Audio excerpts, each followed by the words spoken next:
Hej mina svenska vänner.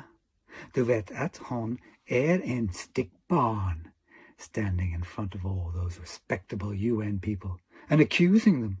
You have stolen my dreams. Those respectable UN people will steal just about anything. But dreams? No chance.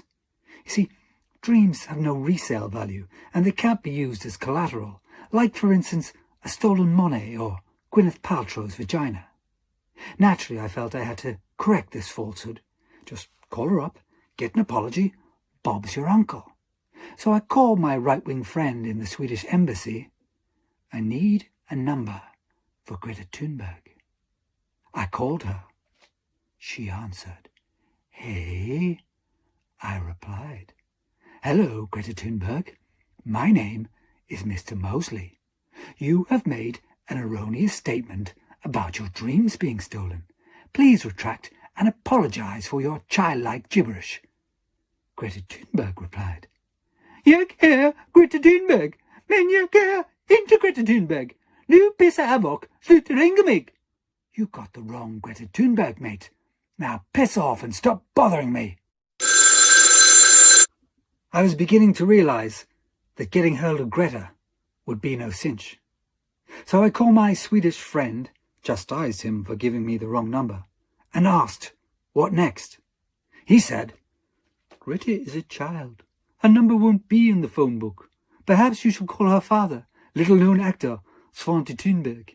He even speaks English. Hello, Svante Thunberg, best known for your one IMDb credit in the passable Swedish drama Skärgårdsdoktorn. I am Mr. Mosley. I need to speak to your daughter Greta. A woman replied. First of all, I am Helena Ernman, the famous Swedish opera singer, though only famous in Sweden.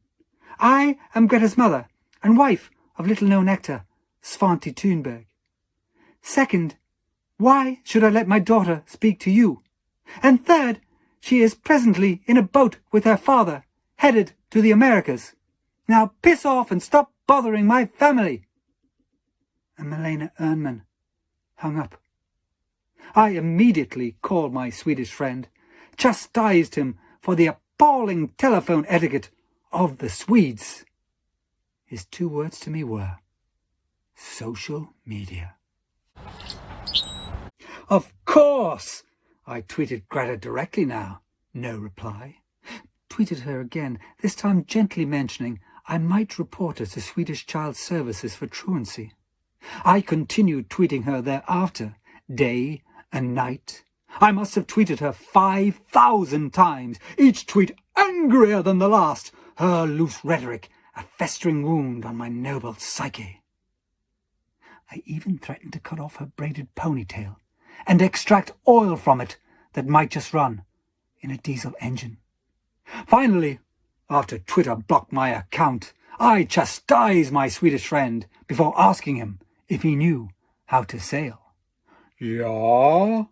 Well then, we shall find Greta Thunberg on the ocean waters. The next day, we set sail on the Atlantic. It was bloody freezing and miserable, and to be quite honest, I was disappointed not to see more plastic bobbing about. That lying David Attenborough's next on my list. Somewhere in the mid-Atlantic, half-starving and demented, we launched a Mayday signal. We were picked up by a merchant ship transporting sweatshop garments and a large quantity of heroin. Not wishing to be murdered because of something foolish Greta had said, we kept quiet about the garments. We arrived to flooding in New Orleans, God's wrath towards Greta now showing no bounds.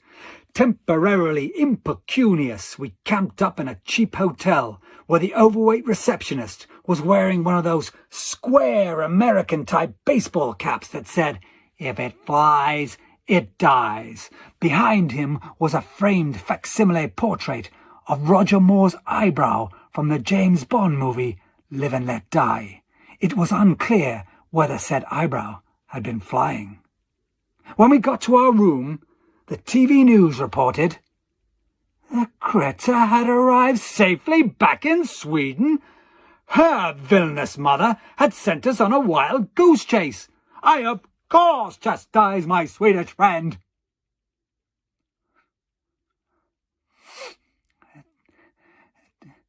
At this particular juncture, he hit me a thumping box in the face, the effects of which Viking savagery you can still see.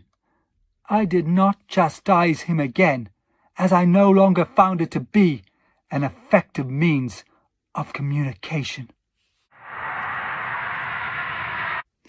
My credit restored, I took a business-class carbon whopper flight to Stockholm, where I had arranged to meet a private investigator, Magnus, P.I.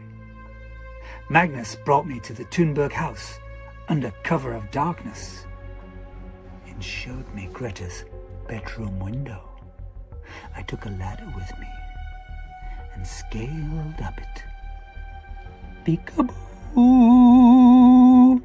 The alarm had already gone off as I opened the window, and now I was met with more brutal savagery, a flurry of blows to the face, this time administered by Helena Ernman. She's less than just an opera singer.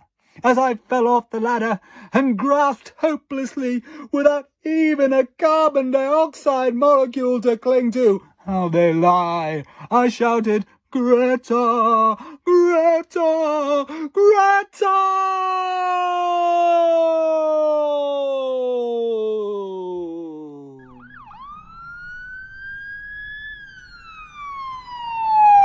I woke up in hospital with this eye patch and my left eye in a jam jar on the stand beside my bed. I'd been half blinded, but not to the truth.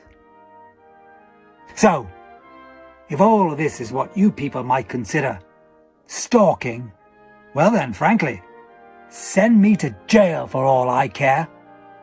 Jag vilar mitt fall. Oh, and if your health service really is the envy of the world, well then, why couldn't you just put my eye back into my face instead of leaving it on my bedstand like a bunch of fucking weirdos?